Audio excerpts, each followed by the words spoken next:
Herkese salam, kanalımıza ve yeni videomuza hoş geldiniz. Fərqanə Qasımovanın kızı Mövlana'nın toyundan yeni görüntüler var.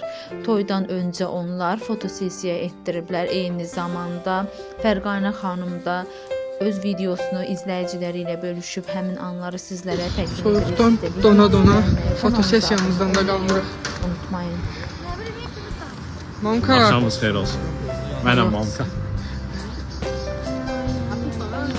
Mamka üşüyürsən hə? Yox. Gözəllik qurban tələb eləyir. Siz nə bilərsiniz ki, muzmuz kişilər? İnşallah buradan çıxıb restorana gəlib çata bilərik. Restoranı 39 dərəcə qızdırma ilə Çəkir, çəkir. Nədən 39 qız?